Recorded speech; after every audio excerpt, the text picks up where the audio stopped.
ہمارے معاشرے میں چھوٹے بچوں کو جھوٹ سکھایا جاتا ہے، باقاعدہ جھوٹ ان کے ذہن میں بٹھایا جاتا ہے، جھوٹ کی ان کو عادت ڈالی جاتی ہے۔ پھر جب وہ بچے بڑے ہو جاتے ہیں تو امید رکھی جاتی ہے کہ وہ بچے سچے ہوں، ایماندار ہوں، کوئی بھی جھوٹ نہ بولیں۔ آپ کہیں گے ایسا کیسے ہو سکتا ہے؟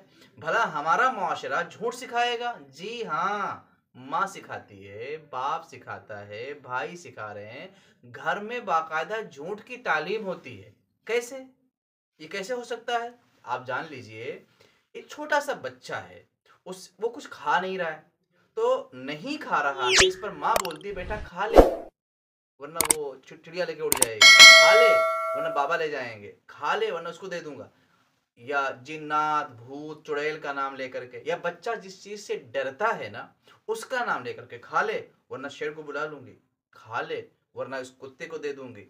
جس چیز کا ڈر بچے کے اندر ہے یا تو اس کا نام لے گی، یا چڑیل بھوت، حتیٰ کہ اب تو یہاں تک نوبت آ گئی کہ لوگ مولانا اور عالم اور بابا کا نام لے رہے ہیں کہ بیٹا کھا لینا، حافظ صاحب کو دے دوں گی۔ مطلب یہ آپ جھوٹ بول رہے ہیں، اور آخر دیں گے نہیں حافظ صاحب کو، شیر کو بلائیں گے نہیں آپ۔ پھر اسی طرح سے بچہ سوتا نہیں ہے، بیٹا سو جا کتا آ گیا، سو جا شیر آ رہا ہے، سو جا ایسا ہو گیا۔ یعنی آپ دیکھیں کہ بچے کو برائی سے روکنا ہے یا کسی چیز کو کھلانا ہے یا اسے سلانا ہے تو جھوٹ بول کر کے اس کی شروعات ہوتی ہے۔ باپ گھر کے اندر موجود ہے، ماں کہتی بیٹا وہ باہر گئے ہوئے ہیں، بیٹا جا کے باہر جو آیا ہوا ہے نا اس کو بول کے آ جا کہ امی گھر پہ نہیں ہے۔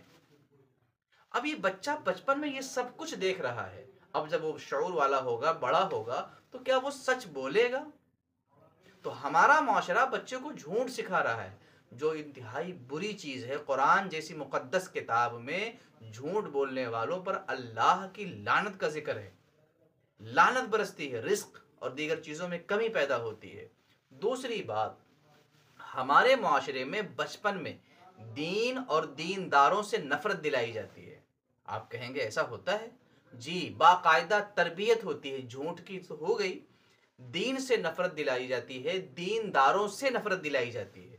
بچے کے بچپن میں ایسا ذہن بنایا جاتا ہے کہ وہ دینداروں کو اور دین کی باتیں سن کر دور بھاگتا ہے۔ مثلا ایک چھوٹا سا بچہ ہے، کھیل کود زیادہ کر رہا ہے، شرارتی ہے، تو ماں اور باپ اس کو بلاتے ہیں، دیکھ بیٹا اگر تو زیادہ کھیلے گا نا تجھے مدرسہ بھیج دوں گی، میری بات نہیں مانتا نا اب مدرسہ بھیج دوں گی۔ کوئی عالم صاحب ملنے آتے ہیں، کوئی حافظ صاحب یہ بہت تنگ کر رہا ہے، مدرسے میں چھوڑنا چاہتا ہوں، چھوڑ دو بیٹا مدرسے میں۔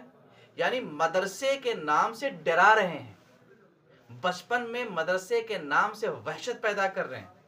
ایسے ہی عالم مولانا جب آتے ہیں، دے دوں کیا، اس کو پکڑ لے جاؤ، حافظ صاحب بچے کو پکڑ لے جاؤ، حافظ صاحب بچے کو پکڑ لے جاؤ، حضرت اس بچے کو لے کر جاؤ۔ تو آپ جہاں محبت دلانی چاہیے تھی وہاں آپ ڈر دلا رہے ہیں۔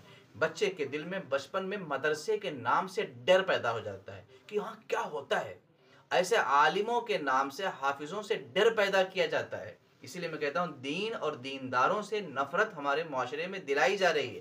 یہ جو کمیاں آپ معاشرے میں دیکھ رہے ہیں نا، اس سب کی بنیاد گھر سے ہے۔ اور میں آپ کو صاف بتا دوں کہ ماں باپ 95% سے زائد بچوں میں تبدیلی کے ذمہ دار ہوتے ہیں، کیونکہ بچہ اکثر وقت گھر میں رہتا ہے اور جو کچھ سنتا اور سیکھتا ہے وہ ماں باپ سے سنتا اور سیکھتا ہے۔